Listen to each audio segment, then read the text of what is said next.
ظروف زمان کے آج کے سبق میں صرف 2 اسم آپ کو بتائے جائیں گے۔ ایک متی جس کا مطلب ہوتا ہے کب، اور جب یہ کبھی جملے میں آ جائے تو اس کی ترکیب کس طرح سے کی جائے گی، اور ایانہ۔ ایانہ اس کا بھی مطلب ہوتا ہے کب۔ تو متی اور ایانہ کے لیے ہمارے پاس اصل میں ایک قاعدہ ہے۔ جب ہم نے پچھلے اسباق میں آپ دیکھیں کہ جب ہم نے ظروف زمان کی مختلف بہت ساری ترکیبیں کی تھیں، اور یہ جو اس وقت اسکرین پہ آپ ظروف زمان کی یہ اتنے ساری مثالیں دیکھ رہے ہیں، تو ان میں سے اکثر کی ہم نے نحوی ترکیب قرآن پاک سے پچھلی ویڈیوز میں آپ کو پیش کی۔ البتہ ہم نے متی کی ترکیب نہیں کی تھی اور ایانہ کی ترکیب نہیں کی تھی۔ اس کی وجہ ہم آپ کو بتاتے ہیں۔ قرآن پاک میں دیکھیے کہ سورۃ القیامہ کے آیت نمبر 6 ہے، یسأل ایانہ یوم القیامہ۔ یہاں پہ ایانہ، یہ ایانہ جو آیا ہے یقیناً یہ مفعول فیہ ہے، اور دیکھنا یہ ہے کہ ایانہ کے بعد کیا ہے۔ اب دیکھیں مفعول فیہ جب میں اس کو کہہ رہا ہوں تو ایانہ کے بعد آپ دیکھ رہے ہیں کہ یوم ہے، یوم القیامہ یعنی کہ اسم ہے۔ ایانہ کے بعد کوئی فعل نہیں آ رہا ہے۔ تو یہاں پر مجھے ایک بڑا امپورٹنٹ قاعدہ آپ کو سمجھانا ہے۔ وہ قاعدہ آپ سمجھ لیں کہ اگر جملہ استفہامیہ میں، استفہامیہ کہتے ہیں انٹروگیشن، انٹروگیٹو سینٹینس میں اگر سوال جس میں پوچھا جاتا ہے، اس میں اگر متی، ایانہ یا اینہ کے ذریعے سوال کیا گیا ہو۔ اب یہ اینہ کہاں سے آ گیا؟ اینہ اصل میں ظرف مکان ہے۔ جب میں آپ کو ظرف مکان پڑھاؤں گا تو اس وقت اس کی مثال بھی دوں گا، لیکن چونکہ ایک ایسا قاعدہ ہے جو اس پر بھی اپلائی ہوتا ہے، تو میں نے یہ تینوں الفاظ لے لیے ہیں۔ آج کا ہمارا سبق ویسے متی اور ایانہ پر ہی ہے، اور بہت ہی امپورٹنٹ سبق ہے، اس کو بہت دھیان سے آپ نے دیکھنا ہے۔ تو دوبارہ سے اس کو دیکھ لیں کہ قاعدہ یہ ہے کہ اگر جملہ استفہامیہ میں متی، ایانہ یا اینہ کے ذریعے سوال کیا گیا ہو تو کیا کریں گے؟ تو ہم 2 صورتحال کا سامنا کریں گے۔ 2 باتیں پاسبل ہیں، یا تو یہ دیکھیں گے کہ ان کے بعد فعل ہے یا اسم۔ کن کے بعد؟ متی کے بعد دیکھیں گے کہ فعل ہے یا اسم۔ ایانہ کے بعد دیکھیں گے فعل ہے یا اسم، یا اینہ کے بعد دیکھیں گے فعل ہے یا اسم۔ تو یا تو فعل ہوگا یا اسم ہوگا۔ تو جو پہلے والی جو صورت ہے اس کو ملاحظہ کر لیں کہ اگر ان کے بعد فعل ہو، جیسے یہ متی لکھا ہے نا، تو متی کے بعد تذہبو۔ اب دیکھیں تذہبو یہ ہے فعل مضارع ہے، مثبت معروف ہے، اور یہ صیغہ واحد مذکر حاضر کا صیغہ ہے۔ انت ضمیر مستتر اس کا فاعل ہے۔ تو جیسے کہ میں نے یہ بتایا کہ دیکھیں گے کہ فعل ہے یا اسم، تو اب فعل تو آ گیا۔ ہاں، تو اگر فعل آ جاتا ہے تو پھر اس کی ترکیب یہاں سے دیکھیے، آپ ادھر سے یہاں پر یوں دیکھیے کہ متی تذہبو کو میں نے ذرا بڑا کر کے لکھا ہے، اور میں نے بتایا ہے کہ متی جو ہے بنے گا مفعول فیہ مقدم، کیونکہ یہ فعل تذہبو سے مقدم ہے، اور یہ فعل تذہبو جو کہ صیغہ واحد مذکر حاضر، اور انت ضمیر مستتر اس کا فاعل۔ تو فعل اپنے فاعل اور مفعول فیہ مقدم یہ سے مل کر جملہ فعلیہ استفہامیہ بن جائے گا۔ یہ اس کی سمپل سی اس کی ترکیب ہوگی۔ تو اس میں سے تو ایسی کوئی خاص بات نہیں ہوئی۔ یہ تو ہم ابھی پچھلی ترکیبوں میں مفعول فیہ مقدم بناتے چلے آئے تھے۔ جہاں مقدم تھا اور جہاں اپنے جگہ پر آ رہا تھا، فعل کے بعد آ رہا تھا، تو مفعول فیہ بناتے تھے اس کو۔ اسی طرح نیچے ایک مثال ہے ایانہ۔ ایانہ تسافروا۔ اچھا، متی تذهبوا کا مطلب ہے تم کب جاؤ گے، اور ایانہ تسافروا تم کب سفر کرو گے، اور ساتھ میں لے لیں اینہ تتعلموا۔ اینہ کا مطلب ہوتا ہے کہاں، اس لیے ابھی اس سبق میں اس کو شامل نہیں کیا۔ کہاں جو ہے یہ ایک جگہ پہ دلالت کرتا ہے، مکان پہ دلالت کرتا ہے۔ تو یہ اس وقت آپ کو دوبارہ سے جب ظروف مکان پڑھائے جا رہے ہوں گے اس وقت آپ کو یہ بتاؤں گا میں۔ تو ابھی پھر یہ متی اور ایانہ کو دیکھ لیں۔ ایانہ کے بعد اگر میں آپ سے پوچھوں کہ اس کے بعد کیا ہے، تو آپ کہیں گے بھئی تسافروا یہ ایک فعل ہے، قابل یقابل کے وزن پہ، سافر یسافر، اور پھر یسافر یسافرانی یسافرون تسافر تسافرانی یسافرنا، اس کے بعد تسافر۔ یہ آئے صیغہ واحد مذکر حاضر، انت ضمیر اس کے اندر بھی مستتر ہے۔ تو پھر ایانہ جو ہے یہ بن جائے گا کیا؟ مفعول فیہ مقدم، اور پھر تسافرو یہ فعل اور فاعل ہے۔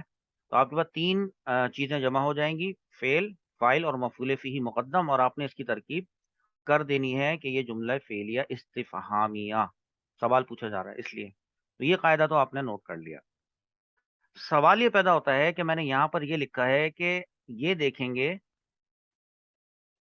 کہ ان کے بعد فعل ہے یا اسم، تو یہ تو دیکھ لیا کہ ان کے بعد جب فعل ہو تو کیا کرنا ہے، تو لہٰذا اب یہ بھی دیکھ لیتے ہیں کہ اگر ان کے بعد اسم ہو تو کیا کرنا ہے۔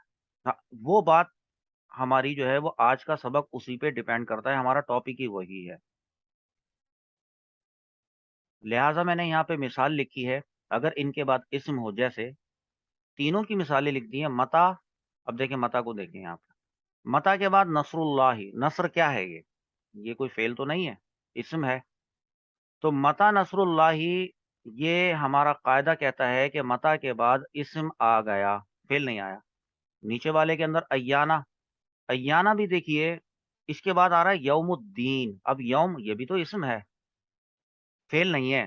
تو اب ہمیں اس صورتحال کا سامنا کرنا پڑ گیا کہ جب ان کے بعد اسم آ رہے ہوں، جیسے یہ اینا، اینا کے بعد دیکھیں اخو، یہ اخن، اور اس کے بعد یہ کاف ضمیر، یہ مضاف مضاف الیہ مل کر اخو کا تمہارا بھائی، اینا تمہارا بھائی کہاں ہے۔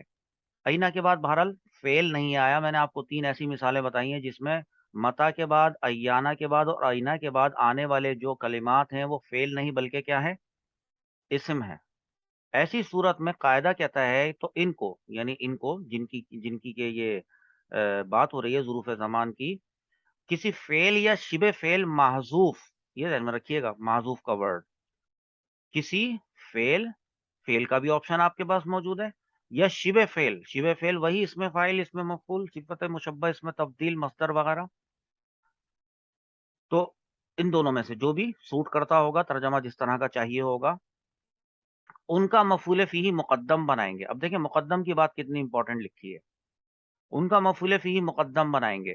یہ آپ کو سوچنے پہ مجبور کر دے گا مقدم کا ورڈ، کہ جو وہ فعل ہے یا وہ جو شبہ فعل جس کو آپ نے مقدر ماننا ہے وہ ان کے بعد آئے گا، تب تو یہ خود مقدم ہوں گے۔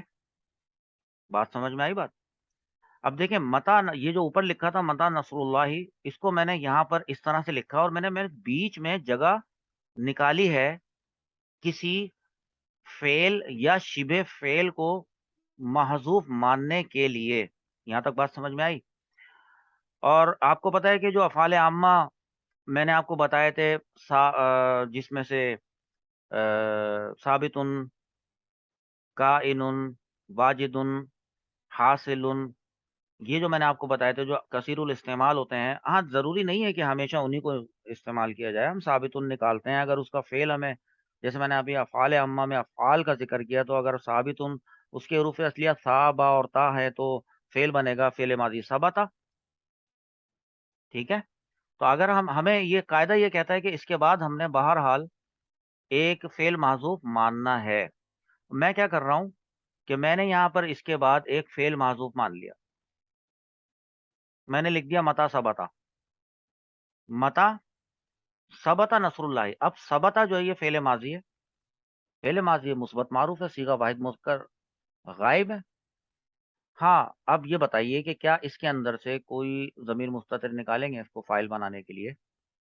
اس کا فاعل نہیں، اس لیے کہ نصر اللہ ہی آگے لکھا ہوا ہے۔ اب دیکھیں نصر اللہ ہی ہے، یہ نصر جو ہے یہ اسم ہے، ٹھیک ہے۔ اور چونکہ یہ حالت رفع میں ہے، بے شک نصر جو ہے مضاف بنے گا، لفظ اللہ اس میں جلالت مضاف الیہ بنے گا، اور مضاف اپنے مضاف الیہ سے مل کر مرکب اضافی ہو کر یہ بن جائے گا اس ثبتا کا فاعل۔ اب آپ یوں کہیں گے کہ ثبتا فعل ماضی، اور اس کا جو یہ والا فاعل، اور ساتھ میں آپ کہیں گے کہ یہ جو متا ہے کیا ہے، یہ اوپر میں نے کیا بتایا ہے، اس کو کیا بنائیں گے، مفعول فیہ مقدم۔ اب بن جائے گا مفعول فیہ مقدم، تو ہم یوں کہیں گے کہ ثبت فعل محذوف، یہ اپنے فاعل اور مفعول فیہ مقدم سے مل کر جملہ فعلیہ استفہامیہ، ٹھیک ہے۔ آپ کہیں گے کہ بھئی جملہ فعلیہ کیسے ہوا، یہ تو متا تو اسم ہوتا ہے، یہ تو اسم سے شروع ہو رہا ہے،